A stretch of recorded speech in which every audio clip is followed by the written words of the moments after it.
Since 2012, 10 states in the district have legalized marijuana for personal use, while several other states have enacted decriminalization laws.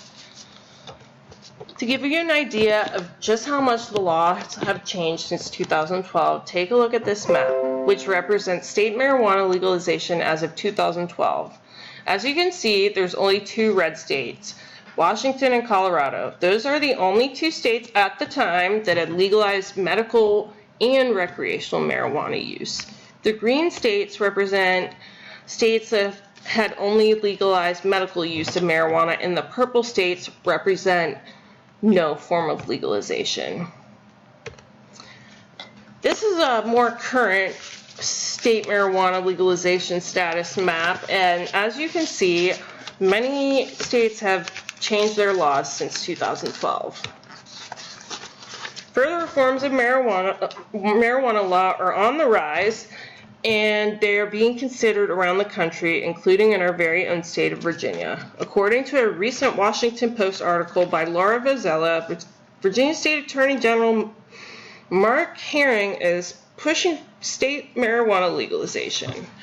Researching the effects of legalizing marijuana is difficult because the studies are limited and much of the information available is biased. I did my best to find reliable information to share with you in hopes that you will form your own educated opinion. First, let's take a look at the legal status of marijuana in the United States. Several states have decriminalized marijuana. What this means in most states is that no criminal record for first-time offenders for possessing small amounts of marijuana. Instead, the infractions are treated more like a minor traffic violation. So the states with decriminalization are Maryland, New Jersey, New Hampshire, Rhode Island, Missouri, Minnesota, Ohio, Illinois, Delaware, North Carolina, Mississippi, and Nebraska. So the states that have legalized marijuana. Legalization means cultivation and possession of small amounts of marijuana for personal use for adults over 21 is legal. The following states have legalized marijuana: Washington, Oregon, California, Nevada, Colorado, Massachusetts, Vermont, Washington, D.C., Alaska, and Michigan. Several states, including Colorado and Washington, have recreational dispensaries allowing adults to legally purchase marijuana for personal use.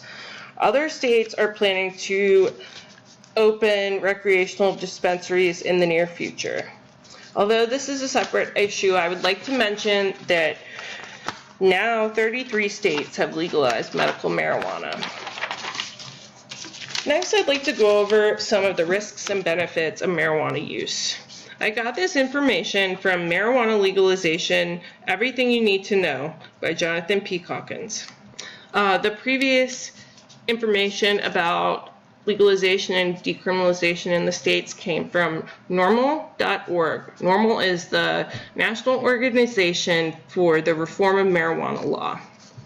Anyways, so let's get back to marijuana legalization, everything you need to know. This was written by Jonathan P. Calkins, a drug policy researcher and professor at Carnegie Mellon University, Angela Hawken, who is a professor at NYU Marin Institute, Bo Kilmer, who is the co-director of RAND Drug Policy Research Center with a PhD from Harvard, and Mark A.R. Kleinman, professor at NYU Marin Institute.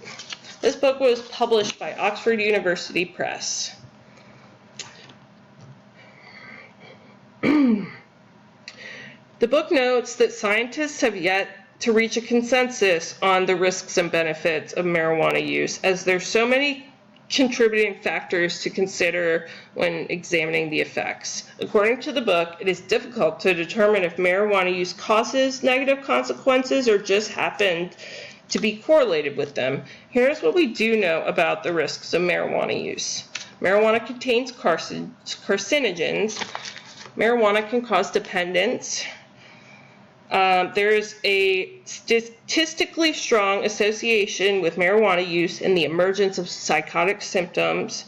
There is a correlation between teen marijuana use and poor academic performance, and of course, impaired driving.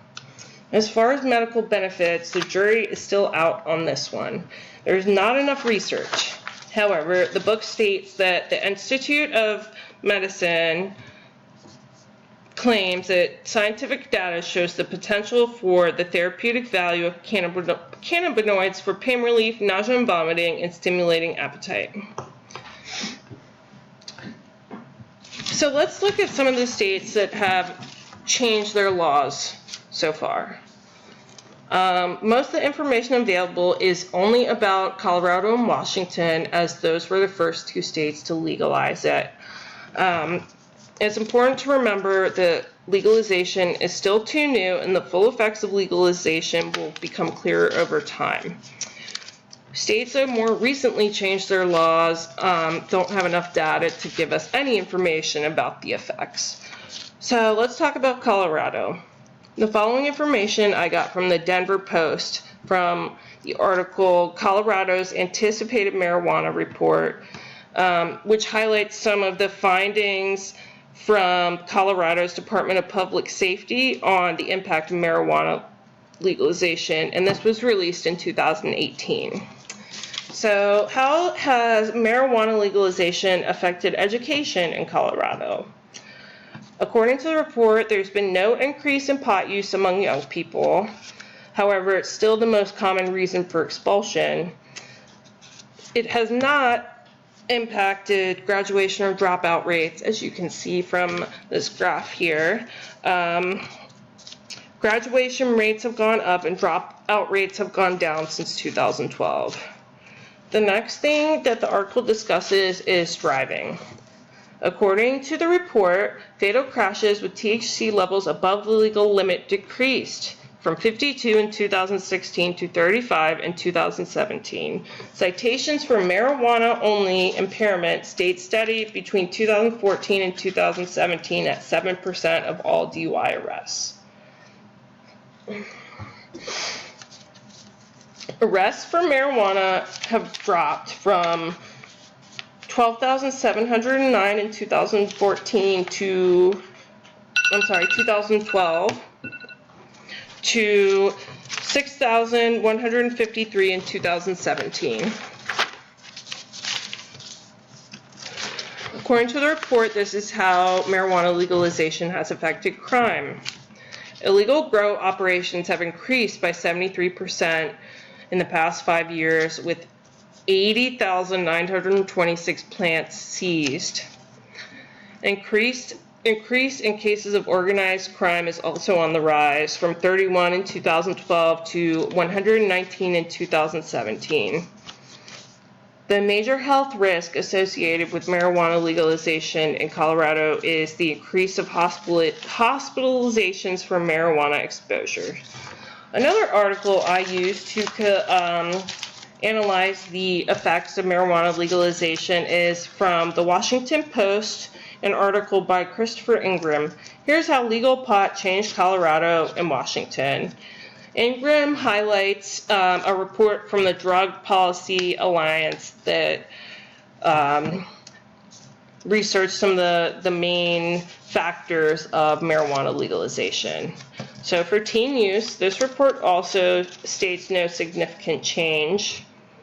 Colorado arrests for marijuana fell by half between 2012 and 2014. Washington marijuana arrests fell by 98% from 2012 and 2013. Traffic fatalities. The number of traffic fatalities in Colorado and Washington is consistent with pre-legalization rates. However, drivers of fatal accidents are more likely to test positive for THC. Taxes. So tax revenue in Washington and Colorado has of course gone up due to the sale of marijuana. Recreational marijuana brought in $129 million in taxes in Colorado and $220 million in Washington. Unfortunately, that only makes up for about 1% of the state's budget for both Washington and Colorado. As for health, this report states an increase in marijuana poisoning in children in Colorado, with 47 poison control calls in 2015, up from 25 in 2013. In conclusion, there is insignificant data to conclude any effects of marijuana legalization, and we will not know more until the long-term effects can be analyzed. What we know right now is that in places like Colorado and Washington, there hasn't been any earth-shattering effects. By sharing with you these results, I hope to help you take a stance regardless if it is pro or anti-legalization, so you are prepared to vote on the issue when the time comes. Thanks.